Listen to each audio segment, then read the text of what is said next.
गीता में भगवान श्री कृष्ण ने कहा है कि जो हुआ अच्छा हुआ, जो हो रहा है वो भी अच्छा ही हो रहा है, और जो होगा वो भी अच्छा ही होगा। कभी कभी हमारे मन में यह प्रश्न भी आता है कि हर वो परिस्थिति अच्छी नहीं हो सकती जब हमारे साथ बहुत बुरा हुआ हो। पर इंसान देख ही कितना सकता है। समय के साथ साथ परत दर परत जब प्रश्नों के उत्तर मिलने लगते हैं तो हमें ये यकीन हो जाता है कि वाकई जो भी हो रहा है अच्छा ही हो रहा है। बस हमें अपना कर्म सच्चे मन से करते जाना है, बाकी सब कुछ उस पर छोड़ देना है। एक बहुत ही सुंदर कहानी है। एक बार मृत्यु के देवता ने अपने दूत को पृथ्वी पर भेजा एक स्त्री की आत्मा को लाने के लिए। देवदूत जब उस स्त्री की आत्मा को लेने पृथ्वी पर आया तो उसने देखा कि उस स्त्री की 3 छोटी छोटी बच्चियां हैं। एक तो इतनी छोटी है कि माँ से लिपट कर बिलक बिलक कर रो रही है।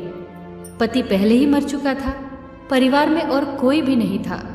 स्त्री के मरने के बाद इन बच्चियों को कौन पालेगा? ये ख्याल आते ही देवदूत उस स्त्री की आत्मा को लिए बगैर ही वापस लौट गया। जब मृत्यु के देवता ने बिना स्त्री की आत्मा लिए खाली हाथ वापस लौटने का कारण देवदूत से पूछा तो उसने वो सारा हाल कह दिया जो उसने देखा था। मृत्यु के देवता को बहुत क्रोध आया। उसने क्रोध में आकर देवदूत से कहा, तुम नहीं जानते कि कितना बड़ा अपराध किया है तुमने। जिसकी मर्जी से जीवन होता है उसी की मर्जी से मौत भी होती है। तुमने उनकी मर्जी के खिलाफ जाकर जो अपराध किया उसका दंड तुम्हें अवश्य मिलेगा। तुम्हें पृथ्वी पर जाकर तब तक रहना पड़ेगा जब तक कि तुम्हें अपनी भूल का एहसास नहीं हो जाता, और जब जब तुम्हें अपनी भूल का एहसास होगा तुम्हें हंसी आएगी, और जब तुम 3 बार हंस लोगे तब तुम्हें वापस बुला लिया जाएगा।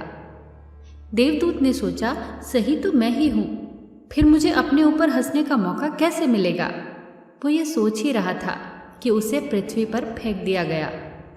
अब उसका शरीर हर एक चीज़ को ऐसे ही महसूस करने लगा जैसे एक मनुष्य का शरीर करता है।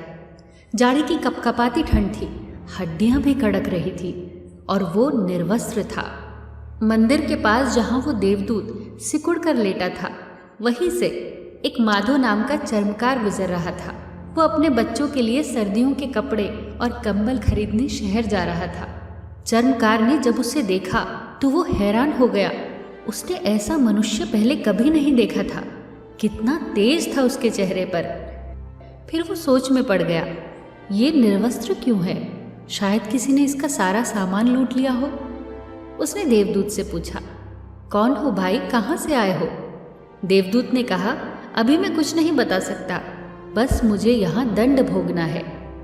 तुम्हारा घर कहाँ है? माधो ने पूछा।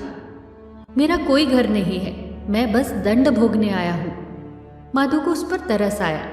उसने अपना कोट उसे उड़ा दिया और उसे अपने साथ घर ले चला। रास्ते भर सोचता जा रहा था, पत्नी बहुत चिल्लाएगी, क्या जवाब दूंगा? पर इसे ऐसी हालत में छोड़कर भी तो नहीं जा सकता।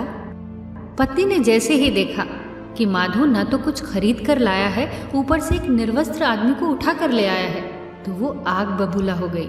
खूब चिल्लाई माधो पर थी तो माधो की ही पत्नी। थोड़ी देर बाद दोनों के लिए खाना भी ले आई। देवदूत पहली बार हंसा, जोर जोर से हंसा।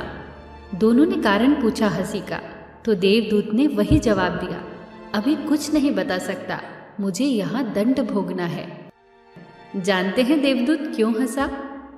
देवदूत इसलिए हंसा क्योंकि न तो माधो जानता था न ही उसकी पत्नी कि वो एक देवदूत को घर लाए हैं। उसके आते ही घर खुशियों से भर जाएगा। पत्नी को सिर्फ बच्चों के कपड़े और कंबल दिख रहे थे जो नहीं आए थे, वो नहीं दिख रहा था जो आया था। इंसान देख ही कितनी दूर सकता है। जल्दी ही देवदूत उनके परिवार के बीच एक सदस्य की तरह रहने लगा। वो उसे मैकू बुलाते। उसने कुछ दिनों में ही माधो से चर्मकारी का सारा काम सीख लिया। मैकू के बनाए जूते दूर दूर तक प्रसिद्ध होने लगे। माधो अब धनवान होने लगा। एक दिन राजा का आदमी चमड़ा लेकर आया और उसने माधो से राजा के लिए जूते बनाने को कहा और चेतावनी भी दी कि बहुत कीमती चमड़ा है, बहुत दूर से मंगाया है, कोई भूल चूक हुई तो दंड अवश्य मिलेगा। माधव निश्चिंत था। मैकू ने आज तक गलती नहीं की थी, तो अब क्या करेगा? पर ये क्या? मैकू ने उस चमड़े से जूते की जगह स्लीपर बना दिए। उस देश में स्लीपर आदमी को तब पहनाया जाता है जब वो मर जाता है। माधव ने अपना सर पीट लिया, पर अब कुछ नहीं हो सकता था। अब तो उसे दंड भुगतना ही पड़ता। इतने में किसी ने दरवाजा पीटा। वो वही राजा का आदमी था। उसने माधव से पूछा, जूते बना तो नहीं दिए? राजा की मृत्यु हो गई है, अब उस चमड़े से जूते की जगह स्लीपर बना देना, कहकर वो चला गया। देवदूत अब दूसरी बार जोर जोर से हंसा। जानते हो देवदूत क्यों हंसा? वो ये सोचकर हंसा कि भविष्य अज्ञात है, सिवाय उसके कोई नहीं जानता कि आगे क्या होगा। सब अतीत के आधार पर ही निर्णय लेते हैं और वास्तव में होना क्या है किसी को नहीं पता। देवदूत को माधव के घर रहते रहते कई बरस बीत गए। एक दिन एक बूढ़ी स्त्री 3 लड़कियों के साथ माधव के घर आई और उनके लिए जूतियां बनाने का ऑर्डर दिया। देवदूत ने जैसे ही उन तीनों लड़कियों को देखा तो वो पहचान गया कि ये तो वही 3 बच्चियां हैं जिनकी माँ की आत्मा लेने मुझे भेजा गया था। देवदूत ने उस बूढ़ी औरत से पूछा, कौन हैं आप और ये 3 लड़कियां आपकी कौन है? बूढ़ी स्त्री ने तब कहा, इनकी माँ जब ये तीनों बहुत छोटी थी तभी मर गई थी। मैंने इन्हें रोते बिलखते देखा तो अपने घर ले आई। मेरा इस दुनिया में कोई नहीं था। ये तीनों ही मेरी खुशियों की वजह बनी। आज मेरी अपार संपत्ति के मालिक ये तीनों ही हैं और अब इन तीनों का राजघराने में विवाह होने जा रहा है। ये सुनकर देवदूत तीसरी बार जोर जोर से हंसा। अब वह लगातार हंसता जा रहा था। जानते हो वो इस बार क्यों हंसा? आज उसे ये फिर से एहसास हो गया था कि उसने बहुत बड़ी भूल की थी। नियति बड़ी है। हम उतना ही देख पाते हैं जितना देख पाते हैं, और जो नहीं देख पाते बहुत विस्तार है उसका।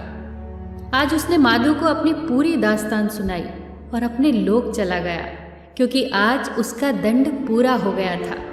वो समझ चुका था कि जो हुआ अच्छा ही हुआ, जो हो रहा है अच्छा ही हो रहा है, और जो होगा वो भी अच्छा ही होगा। फिर मिलेंगे दोस्तों अगली कहानी के साथ। तब तक के लिए अपना ख्याल रखना और हमेशा मुस्कुराते रहना।